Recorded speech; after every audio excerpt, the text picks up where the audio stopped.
everybody. What a wonderful sight to see all of you here today. Uh, with the rain this morning, I thought, okay, maybe we'll have half the room, but now we have standing room only in the back. It's really incredible. And it's really a testament to our wonderful guest today, Gui Mai, who came all the way from Kyrgyzstan. I had to actually look it up to see where it was on the map to join us today. And it's not just the distance that she traveled, but also the impact that she has made on all of us. So much so that there are people who came all the way from North Carolina on a train just to get here to see her. And of course, my feelings this morning is also one of gratitude, being grateful for having the opportunity to do things like this today at this amazing location, the MLK Library, with the DC Mayor's Office, to celebrate Vietnamese culture and things that are that we all know about and have heard about, written in her beautiful books. So I just want to welcome you on behalf of Vietnam Society, but also to set the scene for how we're going to run the program this afternoon. First, I'm going to ask Gui Mai to share a little bit about her impressions of being in Washington for the first time. And then after that, we'll have Eric ask her a few questions about her book. And then I will conclude with a few questions of my own before I open that up to all of you to ask questions as well. So let's start. Gui Mai, your first time here in Washington, D.C., you've seen the beautiful cherry blossoms all around. You see the beautiful faces of your fans here. What are your impressions? Thank you so much, Erin, for your kind words. Thank you, Eric, for being here on this same stage.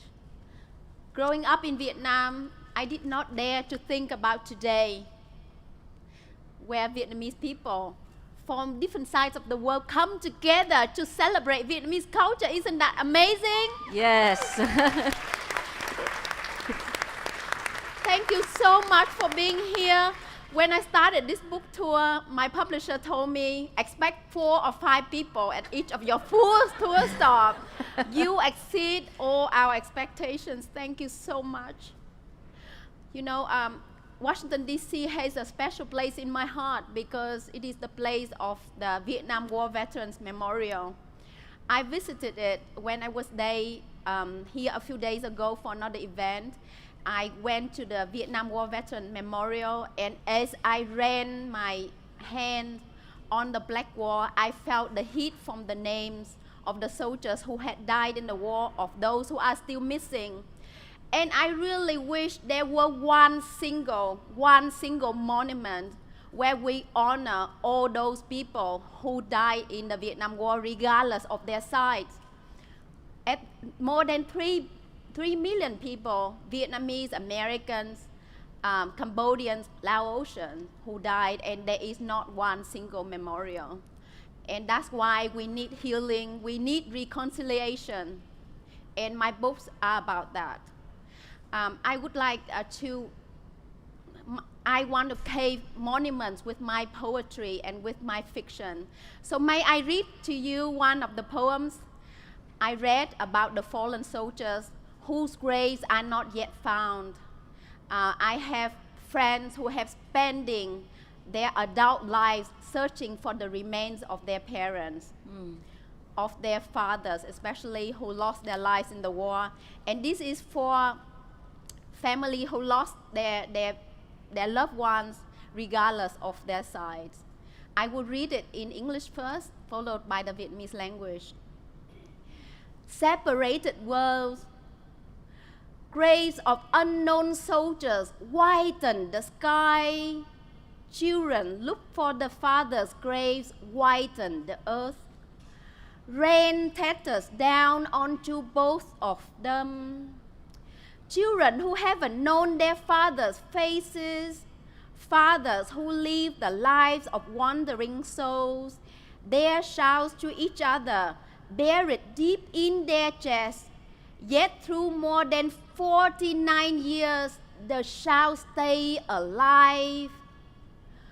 Today I hear their footsteps, coming from separate worlds, the hurried, trembling footsteps, finding each other in the dark, the footsteps sucked dry of blood, lost through millions of miles, lost through thousands of centuries.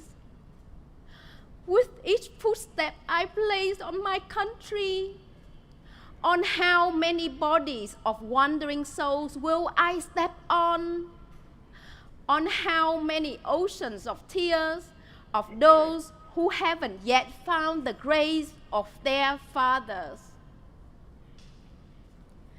Hai nẻo trời và đất, trắng trời những ngôi mộ vô danh, trắng đất những người con đi tìm mộ ba, mộ cha, mộ bố.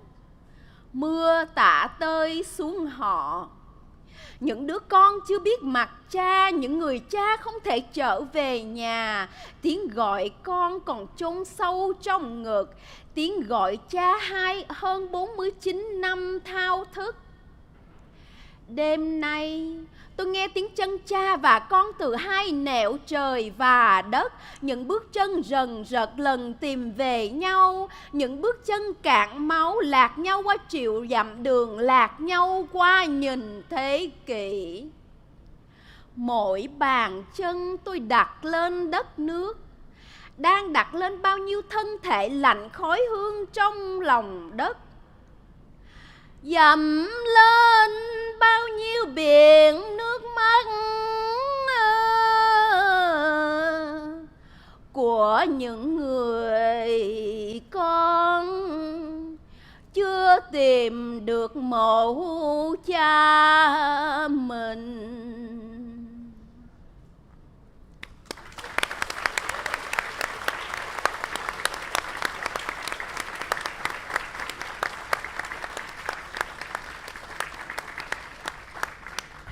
How do we start an event with everyone crying already? In tears. Thank you so much, Quế Mai. Thank you. I'm going to pass it over to Eric to ask you some questions now. Great. Eric. Hello? Can anyone hear me? Good. Louder.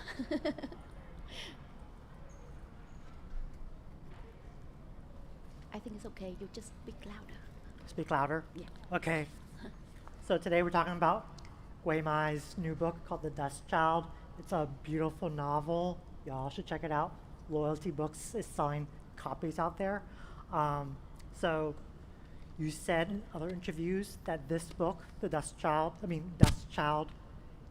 took 7 years to write. Can you talk about the research and writing process that went into this book?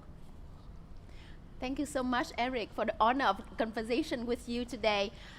You know, I'm a fan of Eric. His book, his novel, Things We Lost to the Water, is one of the Obama's favorite book of summer of last year. You should all check it out. Yes.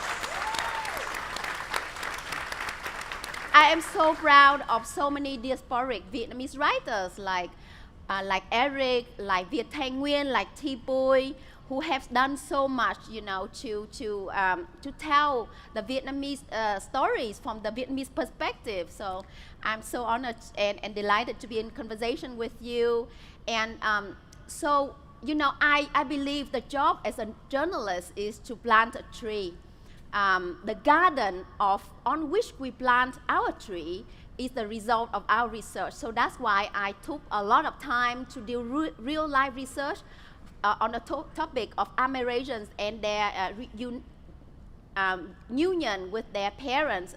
So actually I was involved in real life searches for family members. I have just been involved in the union of an Amerasian woman in Vietnam who's 52 years old, who was united with her father recently, and the father had no idea that he had fathered a child in Vietnam. So there are so many miracles during my job as a journalist and as a volunteer to help Amerasians to unite with their family members that I was compelled to document those stories into this novel.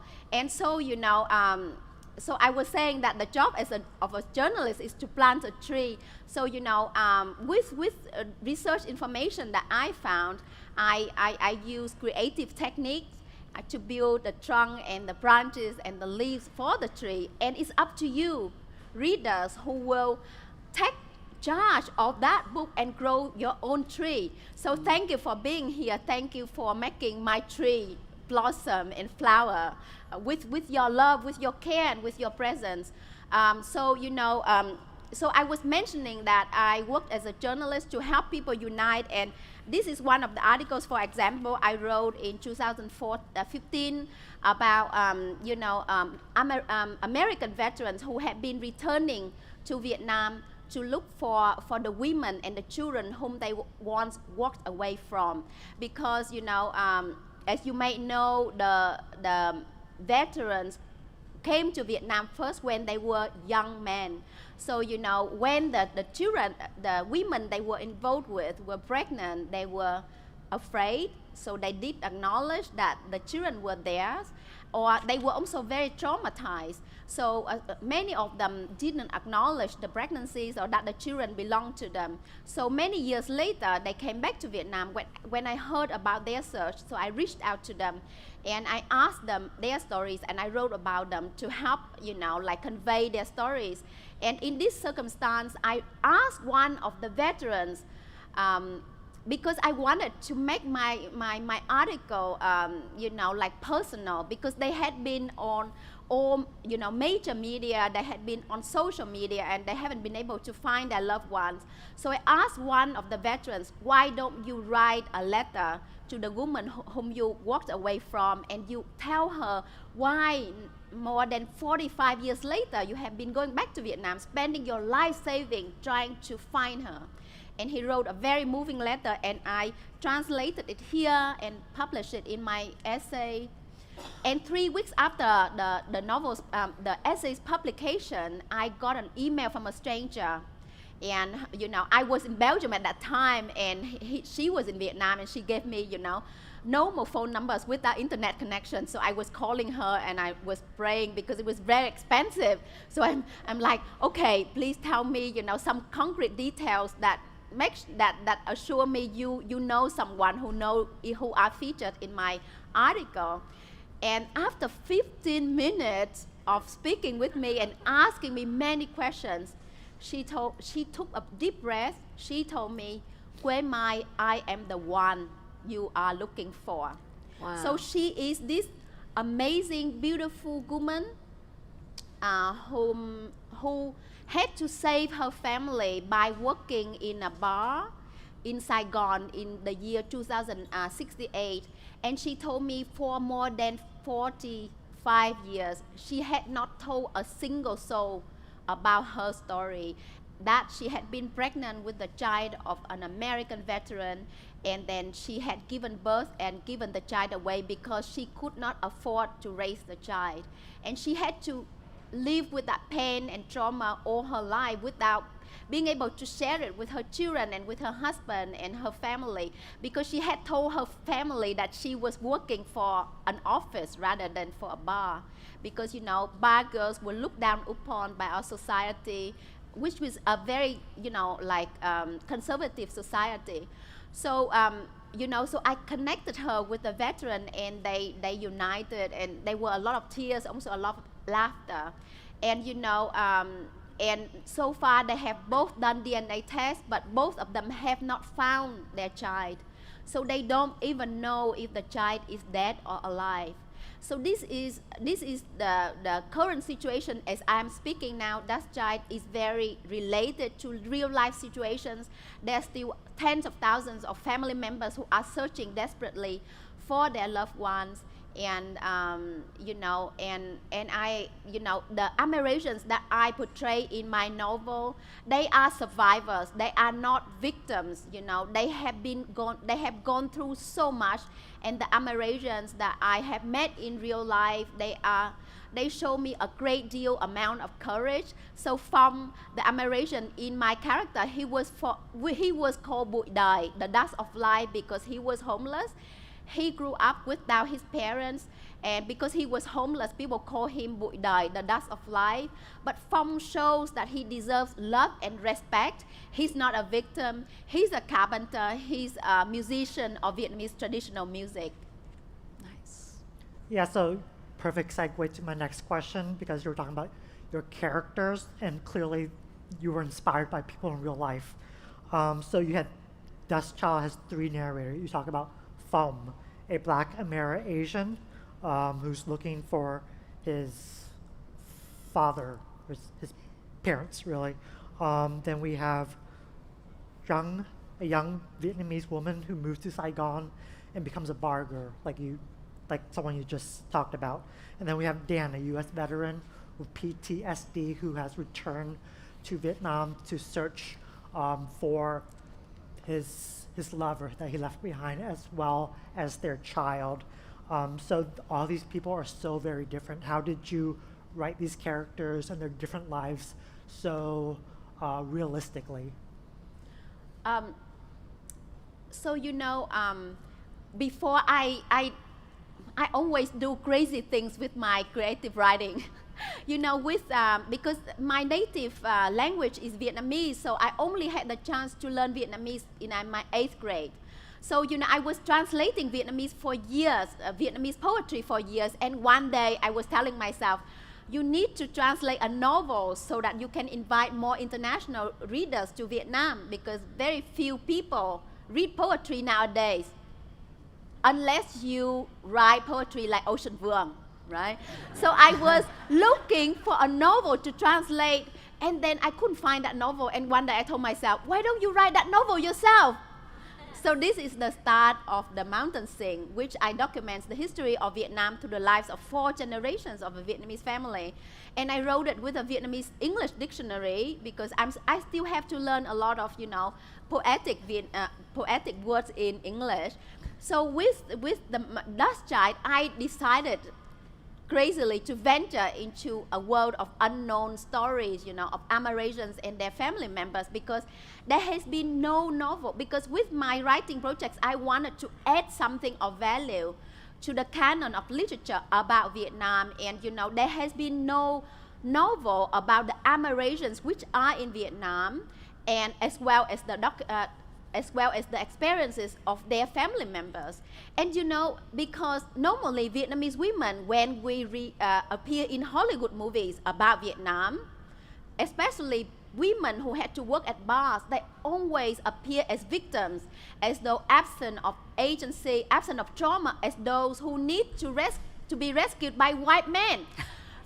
Think about, the Rambo movies, right? Rambo is like rescuing the Vietnamese women.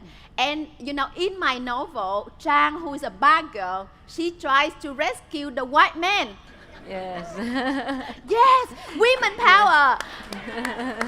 Both of my books are about women power. So, Trang, even though she's a bad girl, she is a poet.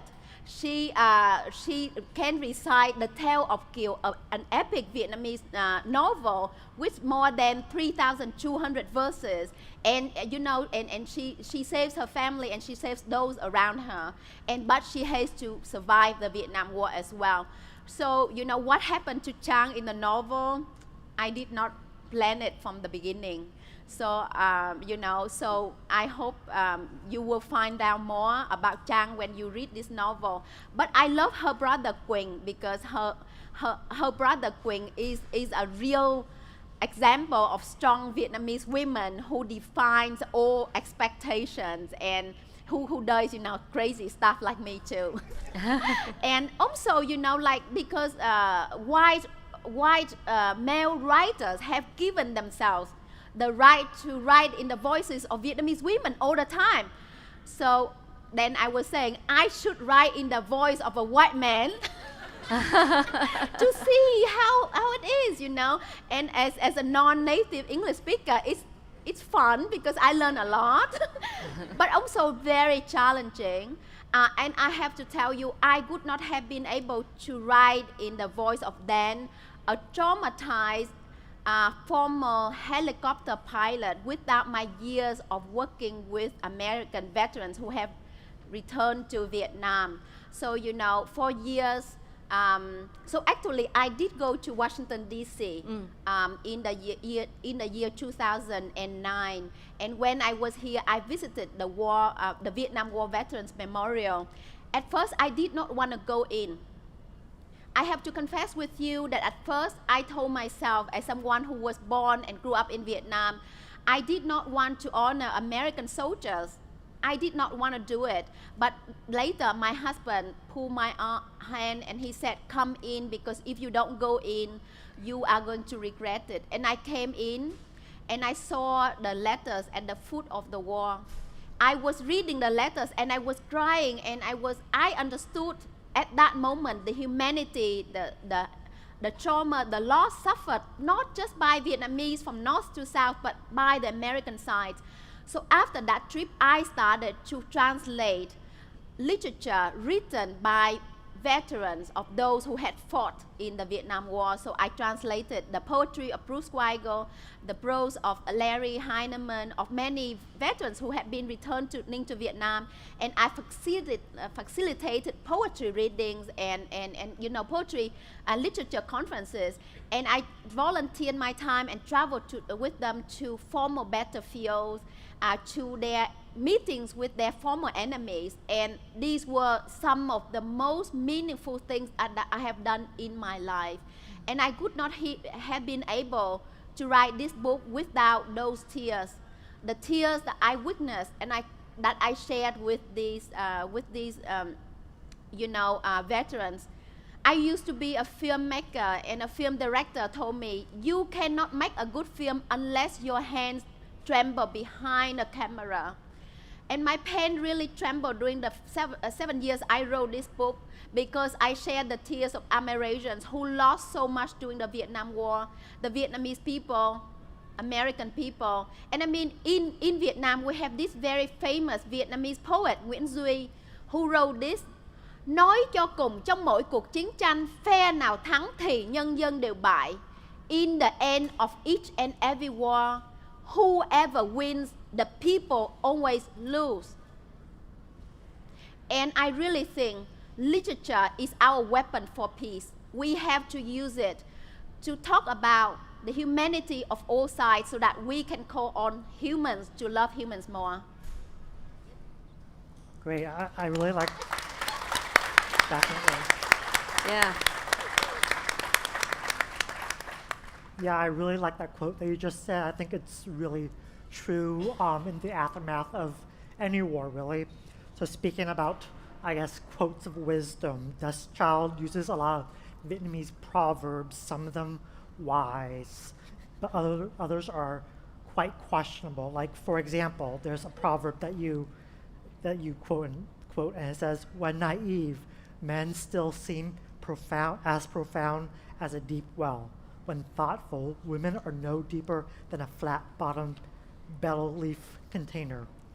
So that really puts women down. So why did you include so many proverbs, both the good ones and the bad ones, in your book? Thanks so much for noticing the proverbs. I love proverbs. I grew up with proverbs, you know, like, for example, if I had a bad day, when I was growing up, if I had a bad day, I come home and I complain to my mom, and my mom would say, trong cái rủi có cái may. Good luck hides inside bad luck. And I would feel better, you know. So in any bad situation, we can always find something, right, of value to us, at least a lesson we could learn from. And when I was growing up, also my father was very frustrated with my two brothers and I, because we were really naughty, we did many naughty things, and he would lose patience. So my mom would quote this proverb about the value of patience. Mưa dầm thấm lâu. Soft and persistent rain penetrates the earth better than a storm. So when my father heard that, then he could calm himself and he said, okay, I should be the persistent rain rather than, the strong storm. So I love Proverbs, and I grew up with Proverbs. So I want, when I wrote, the Proverbs came to me, and I need to confess something that I haven't told anyone. So I had to cut down the word counts of my first novel, The Mountain Sing, a lot. And one of the spaces that the things I could cut down was Proverbs. So if you have read The Mountain Sing, you can know this, because the amount of Proverbs that I put in the original manuscript was like double than the amount that you see now in the final book. But in Dust Child, I also have a lot of Proverbs, but I go a lot further, because Proverbs are a part of the Vietnamese life. So, for example, so Eric was talking about this very sexist proverb, which Vietnamese still use today. Đàn ông nông nổi giếng khơi, đàn bà sâu sắc như cơi đựng trầu. I don't remember okay, so this is my translation.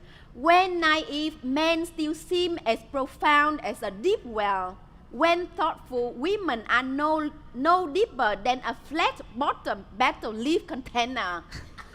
This is so outrageous. So I had to, as a woman, I had to speak against them, And I spoke against proverbs such as đàn bà đái không qua ngọn cỏ.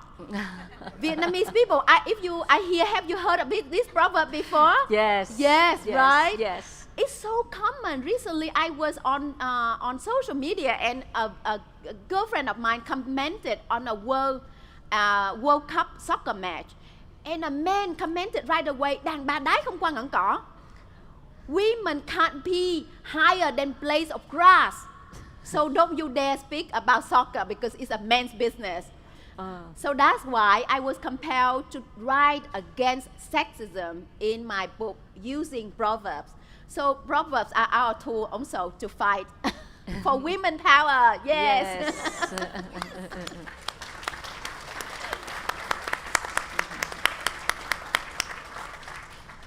So my last questions before I turn it over to Aaron would be, your work is also very socially minded. You touch on a lot of social issues. This book in particular is about the plight of Ameri-Asians and the discrimination they face, for example. How can we help Ameri-Asians from where we are in the United States if we go to Vietnam? Thank you so much, Eric. So, with each of my writing projects, I wanted to have a social impact. So with my first book, The Mountain Sing, I wanted to put Vietnamese issues on the center stage, Northern Vietnamese, Southern Vietnamese, so we can talk about, our trauma, our need for reconciliation, so that we can come together as a family. And with my second book, I wanted to highlight the difficulties suffered by Ameri-Asians and their need to find their family members, so that we as a community, we can help them. And I'm so honored today to invite my dear friend Trần Văn Kirk, who drove for 2.5 hours with his wife to be here today. It is a miracle of literature that brought us together, because Kirk, please come up here.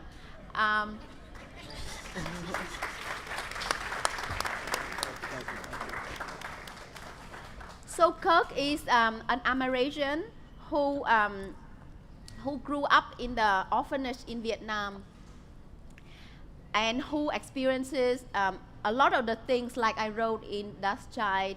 And Kirk was told that his parents had died. So I want Kirk, in your own words, to explain. I mean, Kirk is an award-winning documentary film director.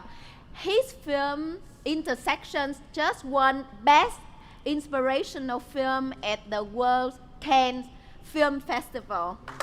Woo! Yay! Kirk. Thank you. Can you hear me? Thank you so much for having me here. It's an honor. First of all, if I start rambling, please forgive me. I literally make a living behind the scenes and behind the camera, so I'm usually not in front. So anyway, to understand why I'm here, you kind of have to understand my history. So I'm going to condense about 3 hours of a story into 2 minutes, okay?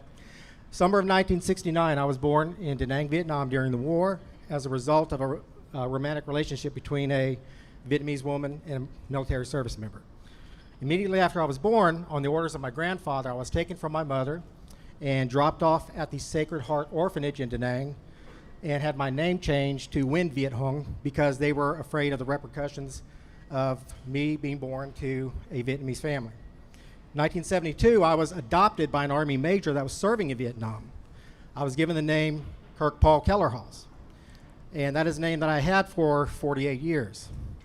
Fast forward to present day, last month, I legally and personally reclaimed my identity and had my name changed back to Trent Von Kirk. Yeah. Thank you.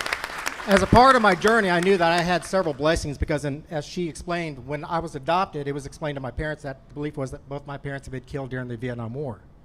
In 2017, thanks to my wife, who's sitting here on the front row, I took a DNA test only because we were going to settle a bet about what the other half of my ethnicity was, because she thought I was half Filipino, I thought I was half Hawaiian, because I'm dark, I love surfing, everything like that.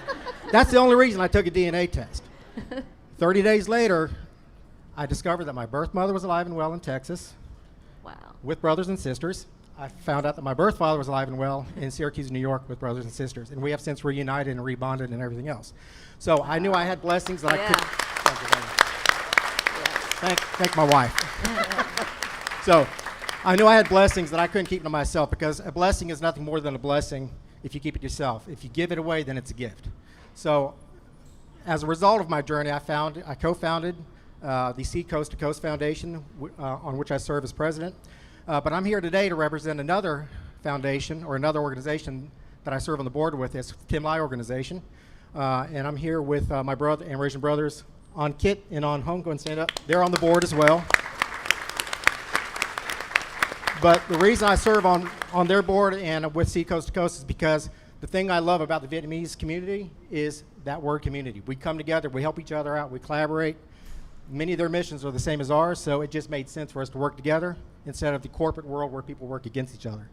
So we do that by building, we build communities, and we do that as an example of Tim Lai, the Sea Coast to Coast Foundation, and other organizations like Amerasians Without Borders, which I'm sure many of you have heard of, and Operation Reunite. We all work together to help reunite Amerasians and their birth families and help bring healing to veterans, not only the Vietnam War, but all wars.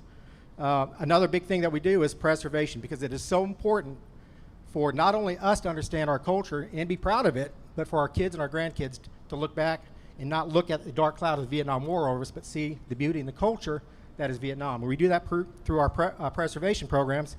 And one of the flagships of that, as she was talking about, is the Intersections documentary film series, which, knock on wood, will hopefully be released to the public by this summer. It's still in the film festival circuit, so we can't release it yet, but hopefully by the summer it'll be out.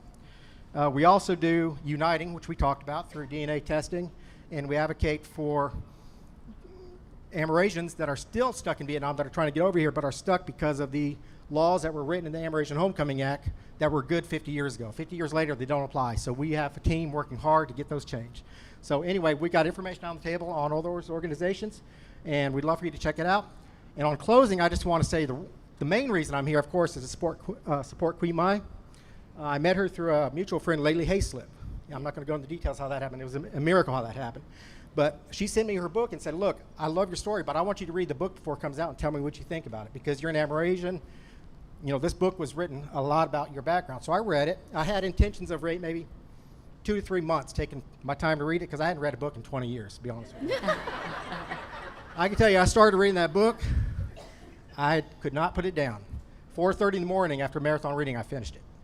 And I can tell you that the success that I've seen in the Amerasian community, the Vietnamese community, you cannot recognize that success until you see how low it was at one point.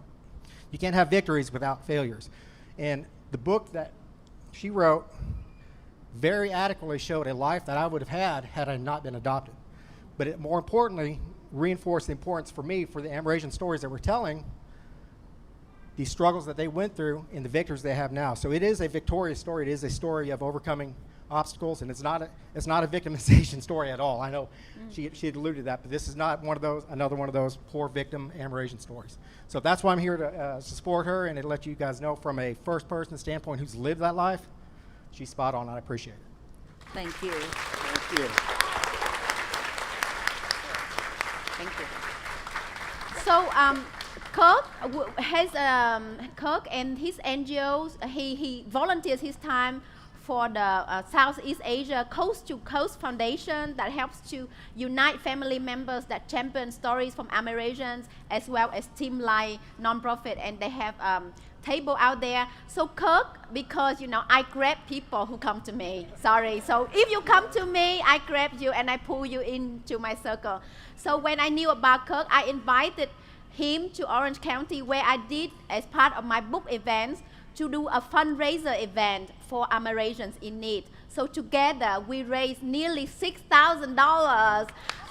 Yeah, through one book launch event.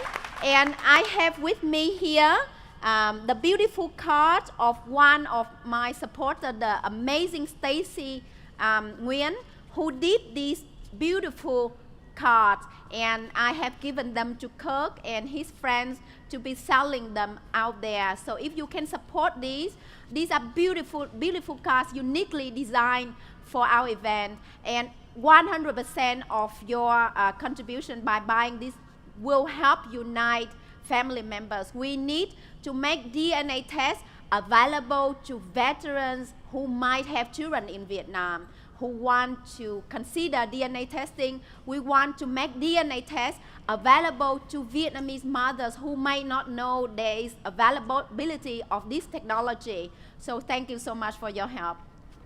Thank you. Thank you, Kurt. Thank you. Great job.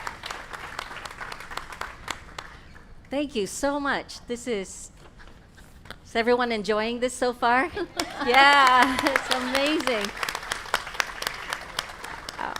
So I'm going to start my part by reading a quote from Eric Nguyen about your book. With a poet's grace, Wei Mai writes across time and place and the stories that bind us. Dust Child is simply stunning. I'm going to start off my section by asking you, what does it mean to be Vietnamese to you?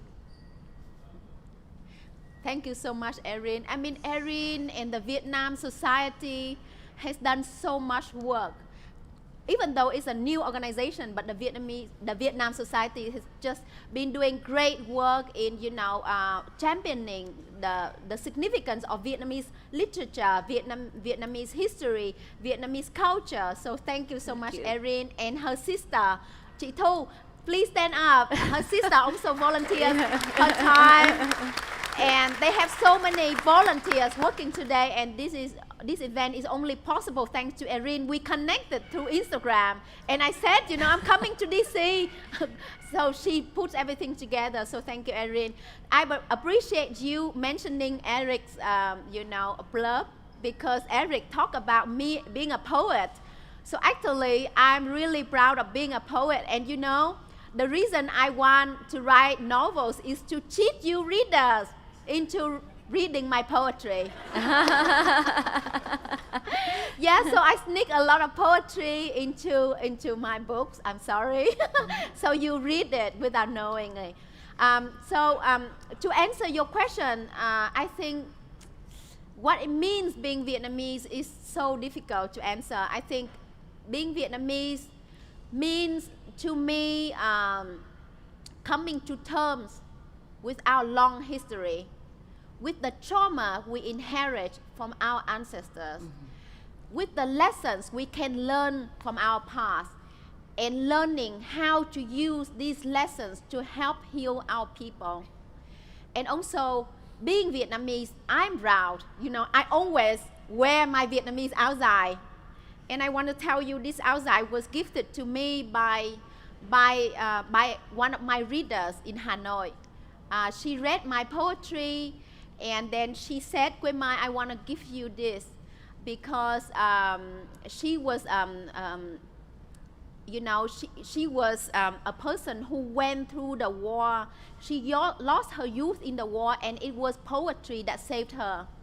So she appreciates writers a lot. So I always wear this outside to thank her, and she's just so amazing. And you are amazing for being here and for listening to us.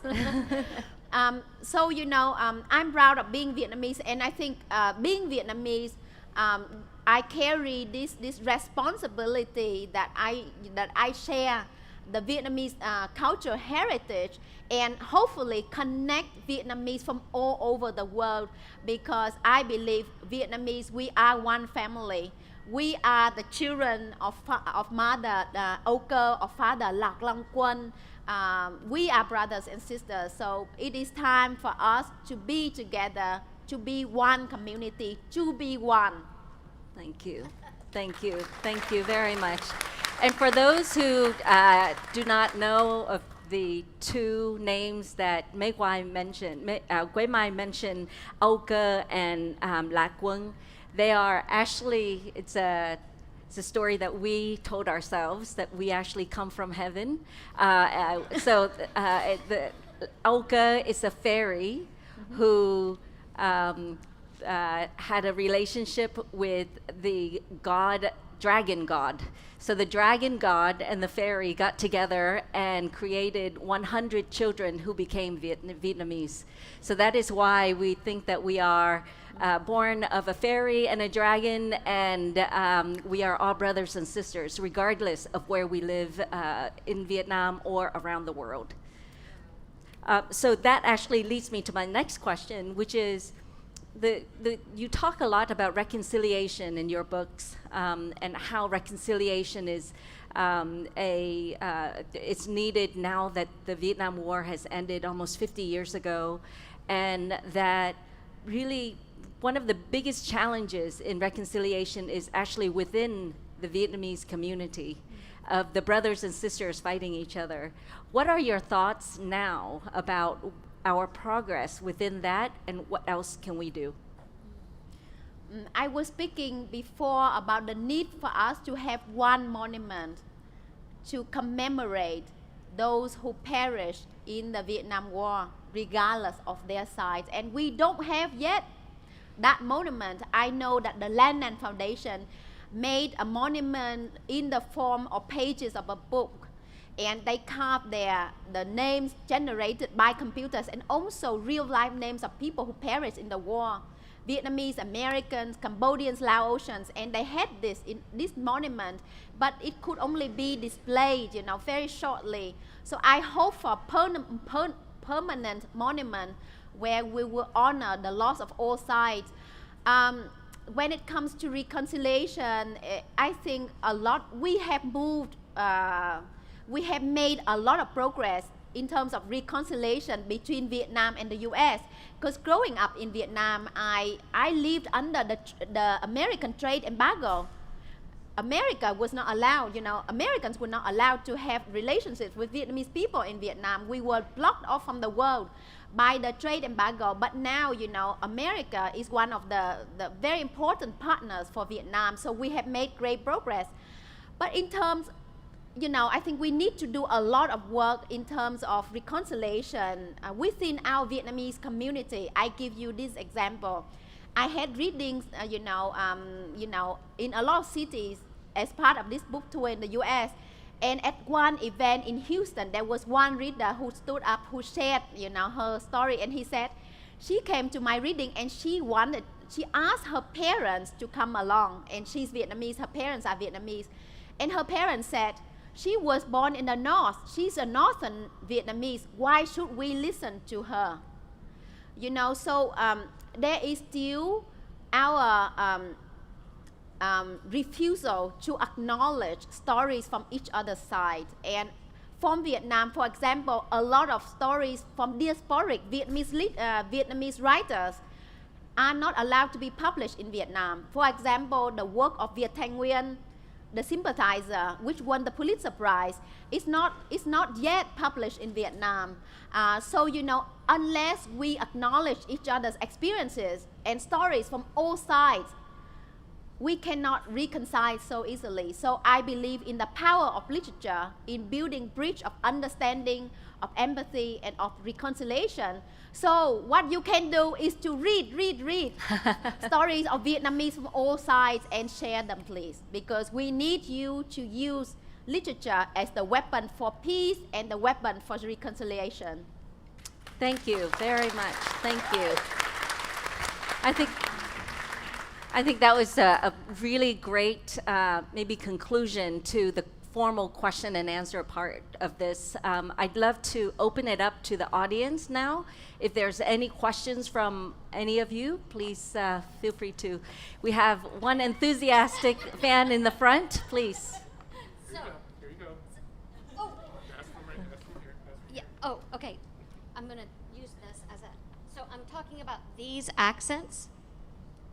The accents, the diacritics. Hui Mai, tell us why you kept the accents in this book. The diacritics. Thank you so much for traveling such a long way to see me today. North Carolina, amazing, thank you. So when I first had my book, The Mountain Sing, published, I was considering to abbreviate my name to 2 words, following the American publishing standard and removing the diacritics.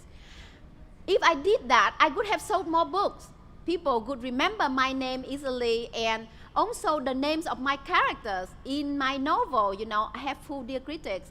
But I decided because I'm Vietnamese, I'm not Vietnamese American, so my names are in full diacritics. So I told my publisher, Algonquin Books, who are fantastic, who have been supporting me all the way. I said I would rather sell less books than show disrespect to the Vietnamese culture. Yeah. Yeah. Good. So, all of my novels have my name and the names of Vietnamese characters have full diacritics. So by reading my books, you embrace the complexity and the colors and the complexity and the color of the Vietnamese language. For example, the diacritics are roots of our language, roots of our home. So, for example, one of my names, Quế. Can you say Quế? Quế. Quế. Quế. Great, you say them like Vietnamese. Quế means cinnamon. So my parents gave my 2 brothers and I ingredients of the Vietnamese traditional medicine so that we could always stay healthy, right? Yeah. So if you remove the diacritics, my name would become Que. Can you say Que? Que. Que. Que. Que means a stick. So I don't want to be called a stick. I want to be cinnamon. Yay. Thank you. Thank you. Any other questions? Yes, sir. My wife and I were fortunate to travel to Hanoi several years ago, and more recently in December and January we were in Saigon in the south and on the Mekong River, and had a wonderful time. It's a very dynamic country. But I'm always amazed that we seem so welcome there, and the food is fabulous, it's dynamic. But to what do you attribute it? I'm 75. I remember very well the Vietnam period and the bitterness, and I also did read The Mountain Sing, which has a lot of that as well. And I just am having trouble understanding how the Vietnamese people got over so much of what we're still coming to grips with here. Thank you so much for your important question and for visiting Vietnam, for being here. We love Americans because we want your money.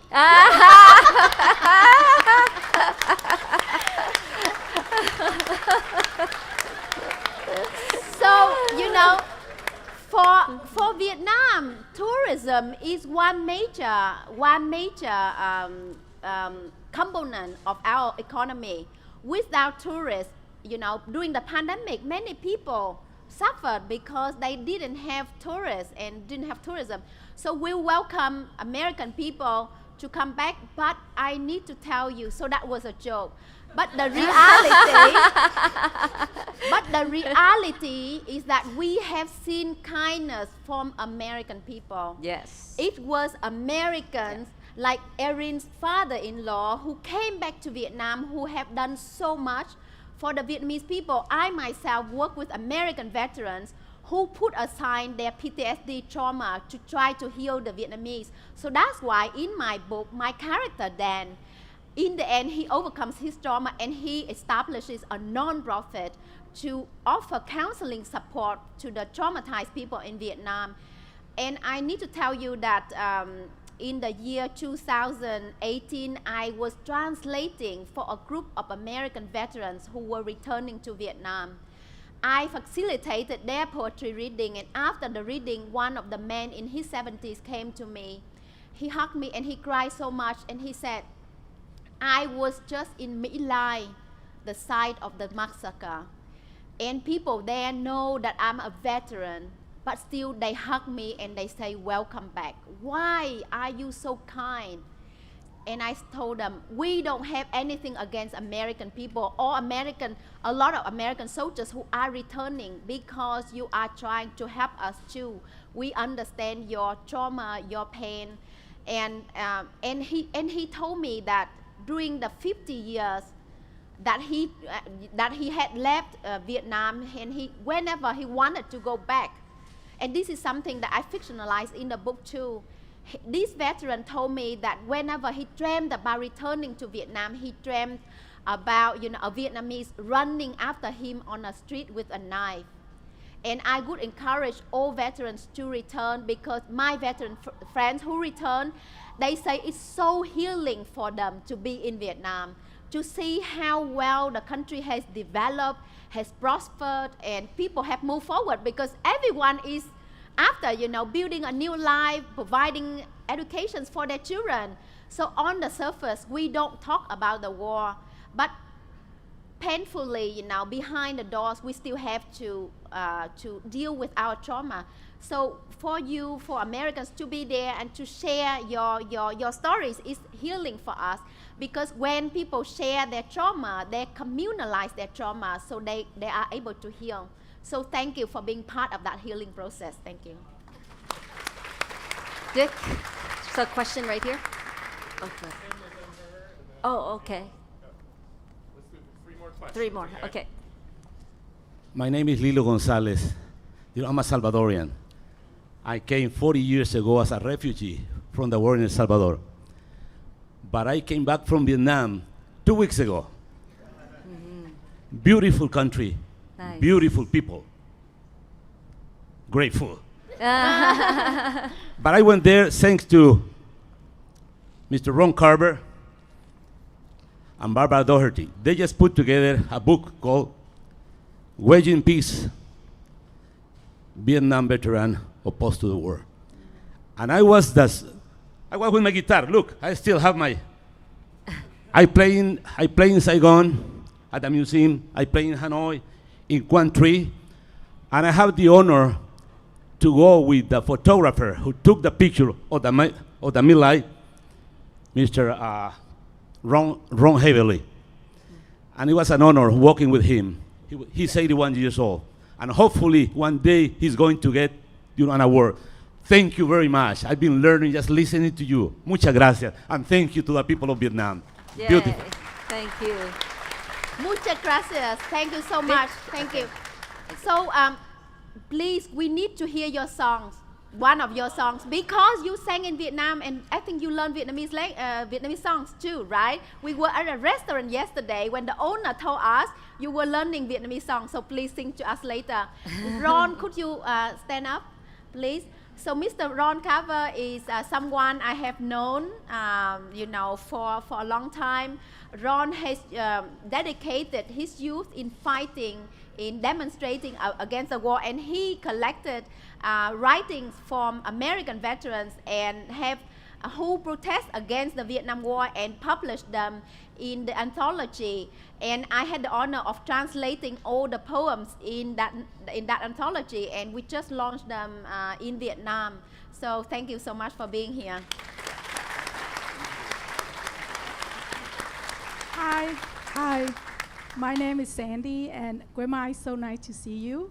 I'm a founder and a former executive director of an Asian American League, an organization actually work with Amerasians. So actually, in 1995, there's a lot of Amerasian coming to these cities, and we help a lot of Amerasians. So thank you so much for continuing to raise the issues, because we did it like 30 years ago, starting working with Amerasian, and some of them actually were just came as teenagers. So my question to you is that, Grandma, I know that you talk a lot about trauma, and I want to hear a little bit more about what you think about the second generation, how the trauma pass on, because from my work, I see the trauma just not going to stop at the people who experience firsthand, but also their children. So wonder if you can talk a little bit about that. Thank you. Thank you so much for your great work for Amerasians and the Amerasian community as well. Thank you.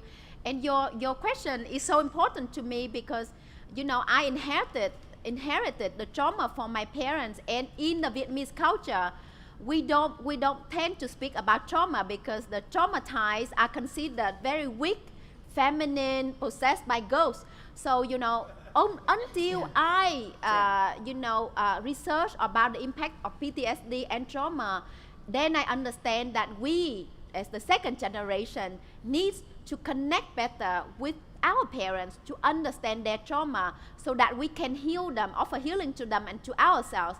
But healing is not possible unless we are working with the whole community. And I have the honor of working with Randy. Could you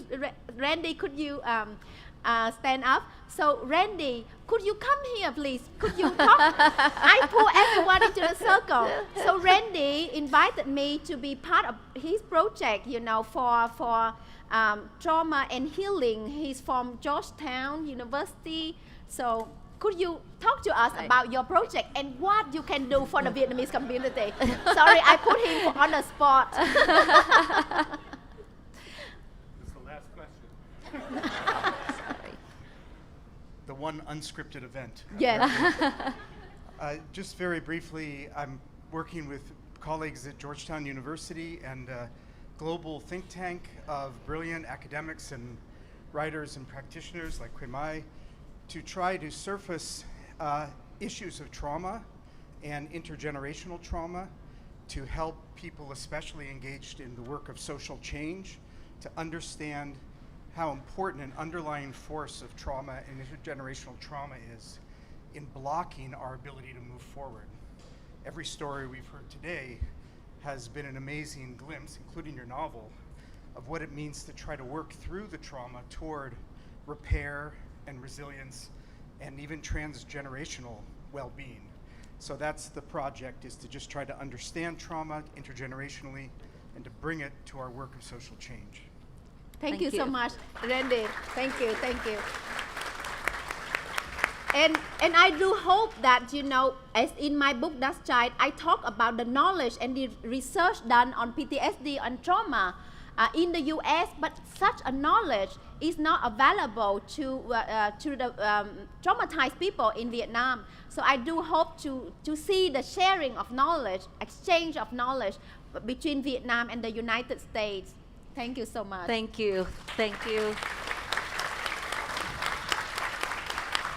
I do want to mention that art and healing is a major field that Vietnam Society is looking into as well. It's one of the premises actually of why we exist, is really looking through healing through the lens of art and culture to bring people together and through the reconciliation work.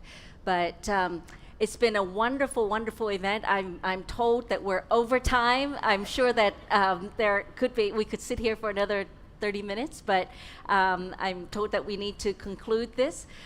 There is a cafe in the back that is open, so the three of us, will be back there after the event if you want to hang out and have a chat with us, and also with Kirk, Austin, Hong, all of the people you've met today or you've heard about today.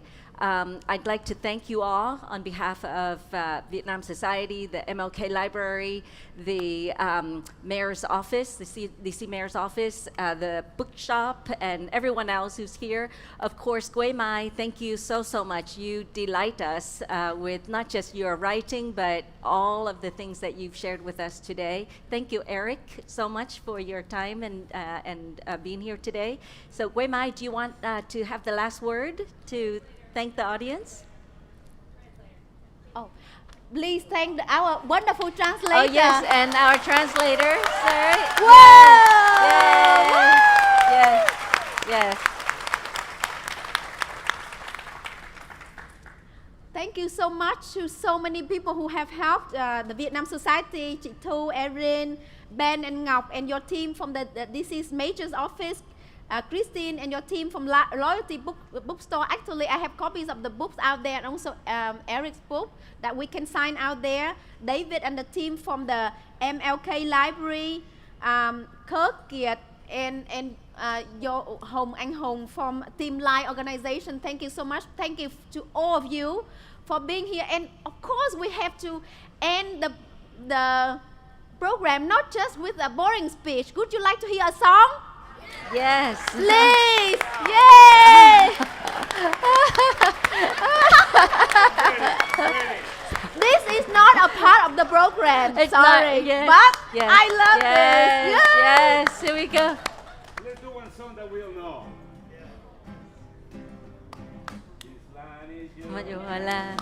This land is my land. From California to the New York Island.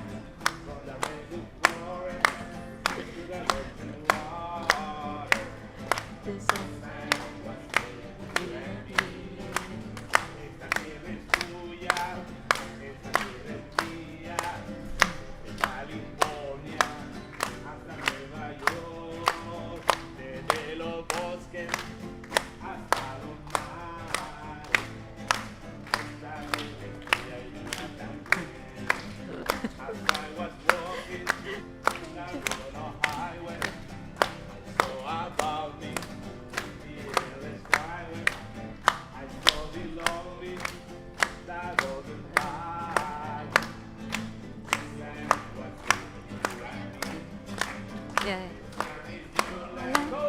This land is my land, from California to New York Island, forest to water. This land is for you and me. Thank you. You and me. A song in Vietnamese, please. A song in Vietnamese. Me. Thank you. Yes, thank you. This was different from any other author talk since I've worked here, and it's been a real fun, a very rich conversation and very fun, and so great to have so many people just care about